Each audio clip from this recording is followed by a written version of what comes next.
क्या सच में सफेद दाढ़ी में एक यमराज बैठे होते हैं और वापस दुनिया में उस इंसान को ढकेल देते हैं जिस इंसान की अभी मृत्यु लिखी ही नहीं थी और वो वापस जिंदा हो जाते हैं। कुछ ऐसी ही कहानी दुर्गा जाटव की है। दुर्गा जाटव को टाइफाइड हुआ था। हफ्तों की बीमारी के बाद एक दिन उनका शरीर ठंडा पड़ गया और उनकी फैमिली ने मान लिया कि दुर्गा जाटव अब मर चुके हैं। मगर कुछ देर बाद ही दुर्गा वापस जिंदा हो जाते हैं और अपनी फैमिली को बताते हैं कि कुछ लोग उनको पकड़कर एक अलग ही दुनिया में ले गए थे और जब दुर्गा ने भागने की कोशिश करी तो घुटनों के नीचे से उनकी पैरों को काट दिया। फिर उनको एक ऐसे ही सेम जगह लाया गया जहाँ पर मेज और कुर्सियां लगी हुई थी और काफी सारे लोग वहाँ बैठे हुए थे और उन्होंने दुर्गा के कागज देखे तो चौंक कर ये बोले कि तुम किसी गलत इंसान को लेकर आ गए हो। इसका नाम अभी मरने की लिस्ट में है ही नहीं, इसको यहाँ पर क्यों लाए हो, इसको वापस भेज दो। और दुर्गा बोलते हैं कि वापस कैसे जाऊं, मेरे तो पैर काट दिए गए हैं। और दुर्गा के सामने काफी सारे पैरों के जोड़ों को रख दिया जाता है और वो अपने पैरों को पहचान लेता है और उनको वापस जोड़ दिया जाता है। इस पूरी कहानी की सबसे इंटरेस्टिंग बात यह है कि दुर्गा के जिंदा होने के कुछ दिन बाद ही उसकी बहन और उनकी दोस्त ने दुर्गा के पैरों के घुटनों के पास कुछ अलग से निशान देखे और वो निशान ठीक उसी जगह थे जो दुर्गा की बताई कहानी के मुताबिक उनकी टांगे काट दी गई थी। पर पहले तो वहाँ ऐसे कोई निशान नहीं थे।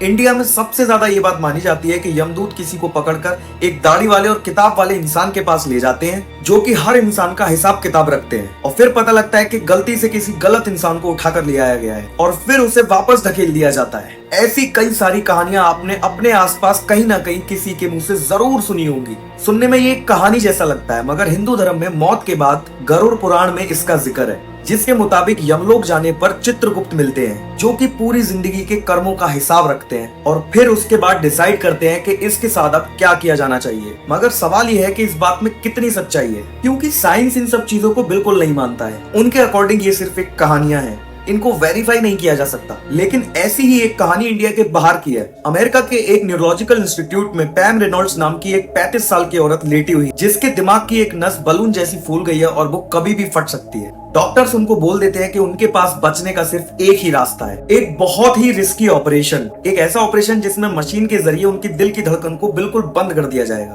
और फिर उनके हेड को खोलकर उनके ब्रेन का सारा खून बाहर निकाला जाएगा। काफी डरावना लगता है बट डॉक्टर इस ऑपरेशन को शुरू करते हैं। पैम की आंखों पर टेप लगा देते हैं और कानों में हेडफोन जैसे स्पीकर्स को लगा दिया जाता है जिसमें वो लगातार क्लिकिंग साउंड से उनकी ब्रेन की रीडिंग्स ले सके। और मशीन ऑन होते ही पैम के दिल की धड़कन रुक जाती है और पैम की सारी एक्टिविटीज बिल्कुल स्टॉप हो जाती है क्योंकि डॉक्टर्स के हिसाब से पैम इस वक्त मर चुकी है। लेकिन ये ऑपरेशन सक्सेसफुल होता है, पैम वापस होश में आ जाती है। लेकिन होश में आने के बाद पैम कुछ ऐसा कहती है जिससे सुनने के बाद वहाँ पर खड़े सभी डॉक्टर्स और नर्सेस स्टाफ के होश उड़ जाते हैं। पैम का कहना था कि ये पूरा ऑपरेशन वो ऊपर से देख रही थी। उन्होंने ऑपरेशन थिएटर में हुई हर एक चीज को सेम टू सेम डिस्क्राइब किया जैसे सच में वो देख रही थी। ब्रेन की हड्डी काटने वाले इंस्ट्रूमेंट की भी एग्जैक्ट शेप बताई। इसके अलावा ऑपरेशन थिएटर में हो रही आपस में डॉक्टर्स की बातचीत को भी उन्होंने सेम टू सेम बता दिया। ये सब होना बिल्कुल इम्पॉसिबल था क्योंकि ब्रेन बंद था, आंखों पर टेप थी और कानों में स्पीकर क्लिकिंग ईयरफोन्स थे। तो फिर ऑपरेशन थिएटर में ये सारी चीजें कैसे देखी और सुनी गई और ये बात पता लगते ही पूरे दुनिया भर में इस चीज से सनसनी फैल गई। While undergoing brain surgery, she says she left her body and actually watched her own operation. तो सवाल ये है क्या ये सच में होता है? क्योंकि साइंस के अकॉर्डिंग हमारी यादें, हमारी कॉन्शियसनेस, हमारी मेमोरी सब चीज ब्रेन पर डिपेंड करती है। लेकिन डेथ के बाद अगर ब्रेन अनकॉन्शियस है तो ऐसा होना बिल्कुल इम्पॉसिबल सा है। साइकोलॉजिस्ट इसको ऐसे डिफाइन करते हैं, क्या डेथ एक्सपीरियंसेस मौत के बाद की जिंदगी की एक झलक है या फिर मरते हुए इंसान के ब्रेन के ये सिर्फ विजन्स हैं? सोचकर देखो, जो भी लोग ये कहानियां बताते हैं लगभग कहानी सेम होती है। एक सफेद लाइट, बिल्कुल साइलेंट एनवायरनमेंट और अपनी ही बॉडी को और परिवार को ऊपर से देखना। जो लोग इसको एक्सपीरियंस करते हैं वो लगभग सिमिलर बात बताते हैं। तो क्या इसका मतलब ये असली में है? लेकिन ये सब मरते हुए एक इंसान के ब्रेन विजन है। वो सफेद लाइट जैसी गहरी टनल जो लोगों को दिखती है वो हमारे ब्रेन सेल्स का कमाल है। हमारे ब्रेन में देखने का काम विजुअल कॉन्टेक्स्ट करता है और उसमें सेंटर विजन के लिए बहुत सारे सेल्स होते हैं और साइड में यानी एजेस की तरफ जो विजन होता है उसके लिए कम सेल्स होते हैं। ऐसे में जब डेथ एक्सपीरियंस के केसेस में ऑक्सीजन की कमी होती है तो ये सेल्स रैंडमली डिस्टर्ब हो जाते हैं और सेंटर में जहाँ ज्यादा सेल्स मौजूद है वहाँ पर एक व्हाइट रोशनी ज्यादा दिखती है और साइड की तरफ जहाँ सेल्स कम है वहाँ रोशनी बिल्कुल फेड हो जाती है। इसीलिए एक सेंटर लाइट व्हाइट टनल जैसा दिखाई देता है। पर जो गहरी शांति और खुशी महसूस होती है उसके लिए जिम्मेदार हैं एंडोर्फिन और मॉर्फिन।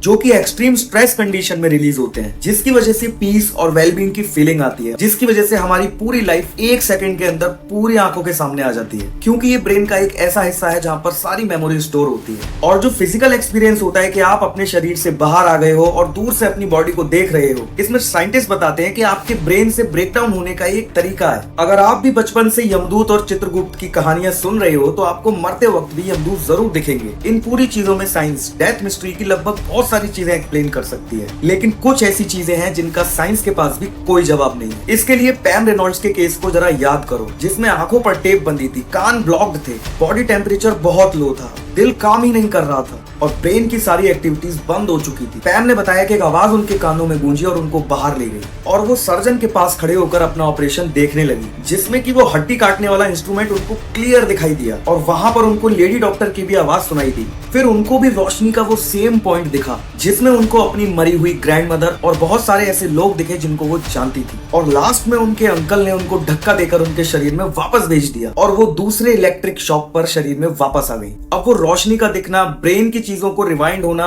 आफ्टर डेथ एक्सपीरियंस, ये सब चीजें साइंस डिफाइन कर सकती है। लेकिन वो जो इंस्ट्रूमेंट की एग्जैक्ट शेप बताई गई, जिससे हड्डी काटी गई थी, जो कार्डियोलॉजिस्ट लेडी डॉक्टर की आवाज थी, और सबसे बड़ी चीज जो डॉक्टर्स को भी ठीक से याद नहीं थी, उनको ये पता था कि उनको दूसरी बार इलेक्ट्रिक शॉक दिया गया जब वो जिंदा हुई। सोचो, ये चीज डॉक्टर को नहीं पता, लेकिन ये चीज पैम को पता थी। खैर, इस चीज का एक्सप्लेनेशन उन्होंने ऐसे दिया कि पैम को बीच में थोड़ा सा होश आया था और उन्होंने आसपास की चीजें देख ली और ये कहानी बना दी। मगर सवाल ये है कि आंखों पर तो टेप लगी हुई थी, कानों में स्पीकर लगे हुए थे, जिसमें बाहर की आवाज को आना लगभग नामुमकिन है। तो फिर वो सब देखना और सुनना एक होश में रहने के बाद इम्पॉसिबल है। भाई, यहाँ पर सच में कुछ ऐसी मिस्ट्रीज हैं जिनका साइंस के पास कोई जवाब और एक्सप्लेनेशन नहीं है। तो क्या आप इस चीज को मानते हो? आपने कभी अपने आसपास ऐसी कहानी या सच चीज देखी है जो आज तक मिस्ट्री है?